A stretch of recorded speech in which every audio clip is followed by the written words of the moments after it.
if they want to try to do something big in this world, they want to really have a big positive impact, what advice would you give them about their career, maybe about life in general? Try to be useful. Do things that are useful to your fellow human beings, to the world. It's very hard to be useful.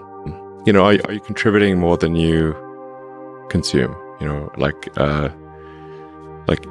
Can you try to have a positive net contribution to society? I think that's the thing to aim for. Not to try to be sort of a leader for the sake of being a leader or whatever. A lot of times, the people you want as leaders are the people who don't want to be leaders. Well, just as a function of inertia, people will want to use the same tools and methods that they are familiar with. That's what they'll do by default. Yeah. And then that will lead to an outcome of things that can be made with those tools and methods, but is unlikely to be the platonic ideal of the perfect product. So that's why it's good to think of things in both directions. So, like, what can we build with the tools that we have, but also what is the theoretical perfect product look like? And that theoretical perfect product is going to be a moving target, because as you learn more, the definition of for that perfect product will change, because you don't actually know what the perfect product is, but you can successfully approximate a more perfect product. What is the best way to Some be useful? yes, but mostly not. How should someone figure out how they can be most useful? Whatever this thing is that you're trying to create, what would be the utility delta compared to the current state of the art times how many people it would affect? Why, Elon? Why do we need to build a city on Mars with 1 million people on it in your lifetime? Which I think is kind of what you've said you'd love to do. Yeah, I think it's important to have a future that is inspiring and appealing. I mean, I just think that there have to be reasons that you get up in the morning and you want to live. Like, why do you want to live? What's the point? What inspires you? What do you love about the future?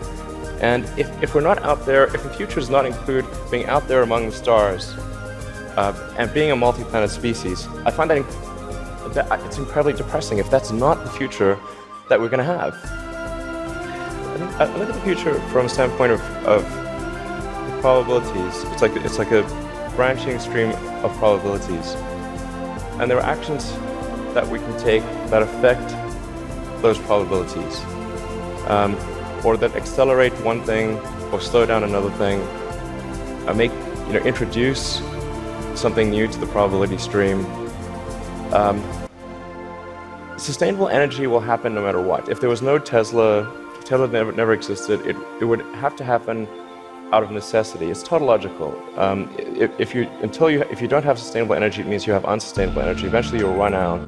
So that's why I think having something that makes a big difference but affects a sort of small to moderate number of people is great. As is something that makes even a small difference but affects a vast number of people. Like the area under the curve. Yeah, exactly. The area under the curve would actually be roughly similar for those two things. So it's actually really about just trying to be useful. And there's a lot of technical problems to solve. So I guess if we sort of start studying kind of engineering and physics and biosciences and that kind of thing would be the way to go. But there's a lot of building and problem solving. So those are like the right skills to work on if someone's interested in going beyond Earth or space in general. But I'd encourage people to read a lot of books.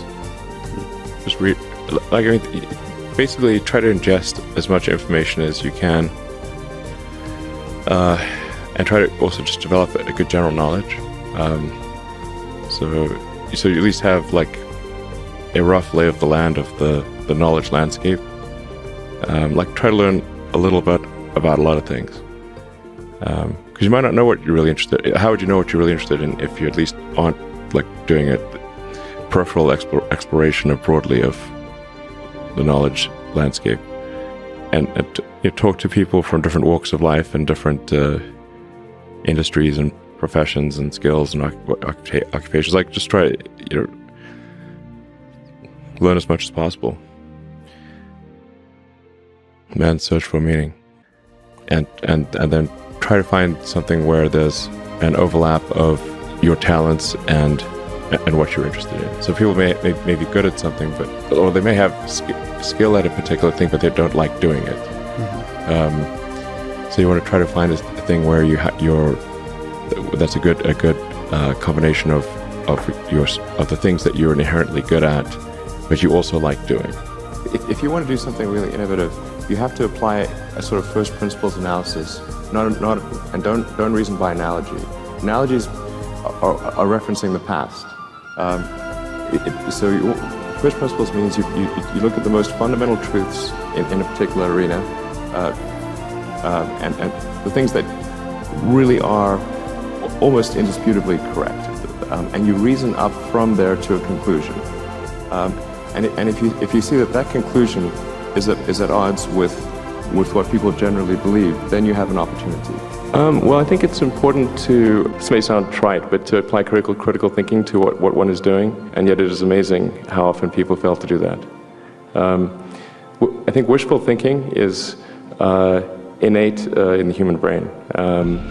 You want things to be the way you wish them to be, and so you tend to filter information that you shouldn't filter. That's the most common flaw that I see. When I see people like perhaps, including some very smart people, kind of taking an attitude of like doing things that seem like morally questionable, it's often because they have at a base sort of axiomatic level a zero-sum mindset. And so if you have a zero-sum mindset, then the only way to get ahead is by taking things from others. If the pie is fixed, then the only way to have more pie is to take someone else's pie. But this is false. Like, obviously the pie has grown dramatically over time, the economic pie. There needs to be an expectation of innovation. There must also be an allowance for failure. Because if you're trying something new, necessarily there's some chance it will not work. So if you punish people too much for failure, then they will respond accordingly, and the innovation you will get will be very incrementalist. Nobody's going to try anything bold for fear of getting fired or being punished in some way. So there must be the risk reward must be balanced and favor taking bold moves. Otherwise, it will not happen. I think we really just got this, consciousness, like this little candle of consciousness, like a small light in the void, and we don't want that small candle in a vast darkness to be put out. But I want to be clear, I'm not trying to be anyone's savior. That is not I'm just trying to think about the future and not be sad.